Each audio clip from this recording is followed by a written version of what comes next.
Guys, before this video starts, I want to tell you about this sick website that sells hella cheap NBA jerseys. The website is ringchasers.com. I copped myself a few jerseys on there a while back, and I honestly don't know how their prices are this cheap. If you guys want to get a sick deal on a jersey, make sure you check them out. Link will be in the description, and use code LQG at checkout for an extra 10%. What's going on, guys? It's LQG, and today I'm back with another video. So today we have for you guys NBA legends pick their starting fives from the 1970s. So we've already done the 2000s, the 1990s, and the 1980s, and the link to those three videos will be in the description below, so you can check those out after you watch this one. If you haven't seen any of the videos before, the way this is going to work is a bunch of NBA legends are going to pick their starting fives from the 1970s. So from 1970 to 1979, what starting five they would run with. Let me know down in the comments below which legend you think had the best lineup, and also what your lineup would be. Also, make sure you guys smash the like button on this video, see if we get 100 likes, and make sure you guys subscribe to the channel to catch all the new content. We are releasing daily videos for all of 2021, so make sure you don't miss out. With that being said, let's get into NBA legends pick their starting five from the 1970s. You might see in the 70s, you might see Clyde Frazier, you might see Tiny Archibald. Shooting guards, you might see Pete Maravich, Jerry West, Iceman. Small forwards like Rick Barry, Julius, John Havlicek. Power forwards like Bob McAdoo, Billy Cunningham. Centers like Kareem, Alvin Hayes, Bill Walton, Bob Lanier. Just some of those guys, just some of the guys to consider. But I mean, this is what makes water cooler talk, great. If people still have water coolers at work, I don't know. but Reggie, what is your initial gut telling you about this team of the 70s? Out of all the decades, to me, this was the hardest because you just mentioned like 9 or 10 guys, and I had a list of 16 or 17. And what gets lost in the translation is that was at the time when there was a transition, because obviously the NBA was just getting ready to kind of evolve, but you also had the ABA, and they get lost in the shuffle here. So I have some ABA players on my team. So not only does it not have to be a starting five, did I tell you you're the only one that would have got this? You're the only one that would get this, all right. As well as Bone. Talk to me. What you got? I got Dr. J, who played in both. He played in the ABA as well as the NBA in the 70s. I got the Big E, Alvin Hayes. Right. In the middle, I have Kareem. And then, this is a healthy debate, guys. All right, here we go. I always shudder when you preface it that way. This was the best player never to play in the NBA. I got Roger Brown. And a lot of you guys don't know probably who Roger Brown is, but you know who Roger Brown is. One of the best players ever. And the other one, this was a little bit of a homer, but the big hand guy, Mel Daniels, who was an absolute beast for those ABA Indiana Pacers. That was my best five. Smitty, you have this very, it's like you're pondering this and taking it all in. Because I'm taking offense to Reg that he said, I don't know. But you weren't considering anything. Obviously, Brent would know because his dad played in the ABA. Mel Daniels went to my high school.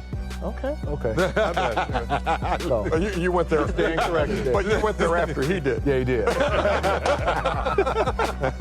You went to his high school. But I'm glad what Reg did to talk about the ABA. I mean, I grew up with George Gervin, Spencer Haywood, and those guys talking about the ABA and Mel Daniels. So I totally agree with Mel Daniels because I didn't see him play, but everybody from my neighborhood, from my brother and my dad talked about how Mel Daniels, I didn't see Roger Brown, but people talk about Mel Daniels as being one of those guys that was special. And for me, my list obviously doesn't have Mel Daniels because I thought we were going to NBA. I'm glad you did that, Reg, because those guys get forgotten. Mine is Tiny and George Gervin at the 2, by far, from a kid from the east side of Detroit.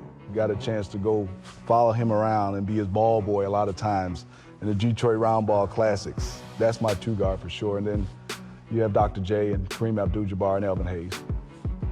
How about this guy, Rick Barry, huh? You know him? Well, this all decades thing kind of sucks for me because if I don't say him, I'm in big trouble. None of you have that dilemma. And, I just wanted to mention a couple things because I like to dive into this stuff. The 70s were massively chaotic for the NBA. Reggie obviously mentioned the ABA. After 9 seasons, it folded in 1976. So then you had the merger of what it was that the ABA, I think, ultimately by folding, the ABA succeeded because it introduced to the NBA what it needed. This was no longer just the Celtics. Everybody thought of the NBA as, oh crap, it's the Celtics, or it's whoever Wilt Chamberlain is playing for. And then all of a sudden, now you go from 14 teams to 22 teams. You have incredible parity. There were 8 champions in the 70s. Nobody won back-to-back. So it was complete chaos in the 70s. But there was great play in both leagues that should be recognized. And my list is, and I just did NBA only. Walt Frazier at the point guard position. Of course, Tiny Archibald, everybody talks about that year of leading the league in both points and assists, which was remarkable. But Frazier was incredible for the Knicks during that whole span. At the 2 guard, I had John Havelchek. People think of Havelchek in the 60s, but really in the 70s, John Havelchek was second in points in the third in points in the decade and second in rebounds in the 1970s at the shooting guard position. And a lot of those minutes, as we know, coming as a 6th man. Small forward, Bob McAdoo got some serious consideration. His years in Buffalo as a scorer were just remarkable. So sorry, Dad. And what Julius Erving obviously meant to both leagues was incredible. Alvin Hayes at the 4th spot, just a remarkable player. And then lastly, Kareem dominated the center position, both in Milwaukee and when he went to the Los Angeles Lakers. So those would be my 5. Only thing I disagree with is Tiny Archibald.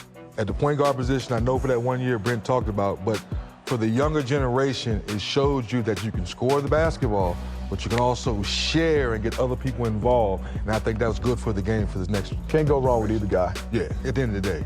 I would like to put Pistol Pete at 2, because for me, he was the first, no offense, Brent, he was the first white guy with style and flair that I've seen. So why would I take offense to that comment? Because you're a white guy. Well, hold on, Ernie. No, but Ernie's funny. Ernie is not Ernie is light skinned. He's what? Ernie is light skinned. What up, cuz? What up, boy?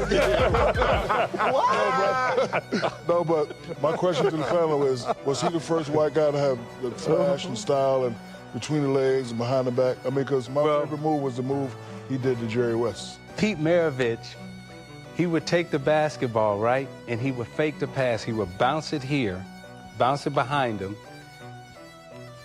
fake the pass, and you as a defender would jump, and he'd turn back around, catch the ball, and shoot it. That was a hell of a move. And I was like, okay, I got to try that. So I tried it in the game. Yeah. And Steve Coulter stole it. So that's it for this video, guys. I want to thank you guys so much for watching. If you did enjoy, make sure you leave a like and also subscribe to the channel. Like I said at the beginning, we're releasing daily videos for all of 2021, so you don't want to miss out. And yeah, I'll catch you guys on the next video. Thank you guys for watching, and have a great day.